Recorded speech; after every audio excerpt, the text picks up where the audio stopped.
কাতলা মাছের ভাপা করে নিয়েছি কড়াইতে। কিরম করে করছি দেখো প্রথম থেকে। দেখো আজকে বানাবো কাতলা মাছের কড়াই ভাপা। একটু নুন হলুদ মাখিয়ে নিয়েছি, এবারে একটু লেবুর রস দেবো। এই লেবুর রসটা চিপে এনেছি, একটু লেবুর রস, কারণ মাছটা তো ভাজবো না, এটা এইভাবেই রান্না করব। ভাপা করবো, কড়াই ভাপা করব, কৌটোতে ভাপা করব না। কড়াইতে একটু তেল দিয়ে কুচনো পেঁয়াজ ভেজে নেব, কয়েকটা রসুন, আর দেখো আমি কয়েকটা বাদামও দিয়ে দিয়েছি। এগুলো সব একসাথে পেস্ট করে নেব। কাঁচা লঙ্কা দিলাম, এগুলো একটু এবারে ঠান্ডা করে পেস্ট করব। গ্যাসটা আমি বন্ধ করে দিয়েছি। দেখো ঠান্ডা হয়ে গেছে, বাটবো। এখানে কয়েক টুকরো টমেটো দেবো।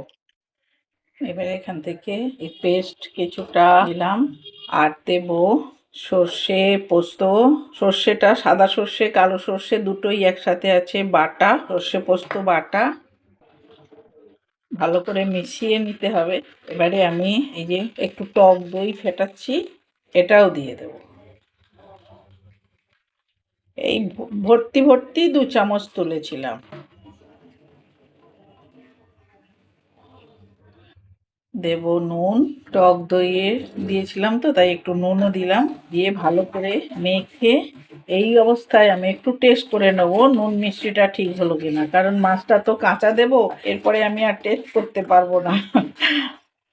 আমি টেস্ট করে দেখে নিয়েছি, ঠিকই আছে, বরং আমি আর একটু চিনি দিয়েছি। এবারে আমি মাছগুলো দিয়ে দেব ভালো করে। আমি এখনো এখানে তেল দেইনি, তেলটা দেব, সবটা ভালো করে মাখানো হয়ে যাক। আর একটু জলও দেব, ওই যে গ্রাইন্ডারটা ধুয়েছি, ধুয়ে একটু জল দেব।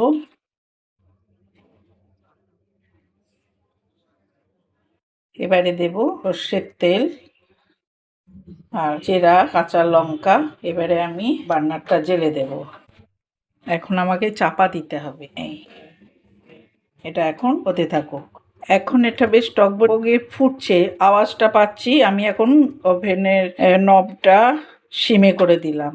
দেখো এবারে ঠিক পাক্কা আধ ঘন্টা পর আমি আসলাম, দেখি এবারে কতটা হয়েছে। এটা কৌটোতে আরো ভালো হয়, কিন্তু মুশকিল হলো আমার কৌটোটা এত টাইট হয়ে যায় আমি খুলতে পারি। যতদিন না নতুন কৌটো নিচ্ছি, তবে কড়াইতেও আমি করেছি আগেও, খুবই ভালো হয়। ভালো চাপা দিলে কৌটোর চাপাটা একেবারে গন্ধটা সুন্দর থাকে। এই দেখো এটা আমার হয়ে গেছে। কাঁচা লঙ্কাগুলো কোথায় গেল, সব ঢুকে গেছে নাড়াচাড়া করতে করতে। তো আমার হয়ে গেছে এটা।